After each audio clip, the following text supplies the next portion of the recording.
A young Japanese woman was attending her husband's funeral when she was hit yet again by the minor discomforts of frequent urination and urgency. Turning bright red and trying desperately to hold it in, she had no choice but to twist her body from side to side to suppress the urge. Suddenly, a large hand patted her thigh. 2 slaps followed, pushing her to the brink of an accident. It turned out the master of ceremonies was calling her up to offer incense to her husband. By then, however, she could no longer hold it in. Clenching her teeth, the woman kept her legs close together and moved forward slowly. But after just 2.5 steps, she nearly bumped into a wall.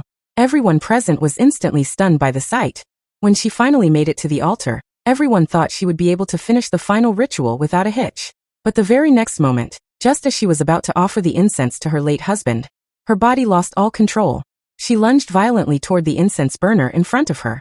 In that split second, Kum instinctively tried to catch the falling burner. Instead of catching it, her momentum knocked it away, and it struck the head of the monk who had been chanting just moments ago. Witnessing this scene, Kum was driven to the brink of despair.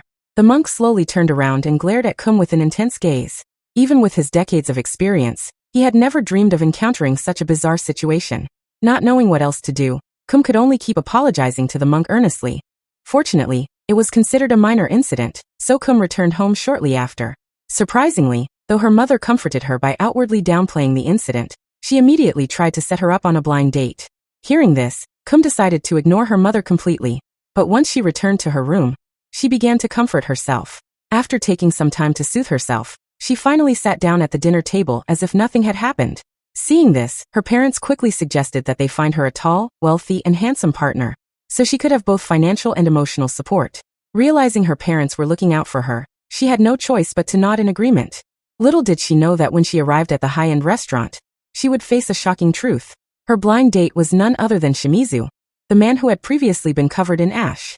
Kum instinctively tried to flee, but before she could act, Shimizu blurted out, "I want to marry you." Hearing those words, Kum was stunned and hurriedly called her parents. It turned out that after the funeral, Shimizu had fallen in love with her at first sight and arranged this blind date.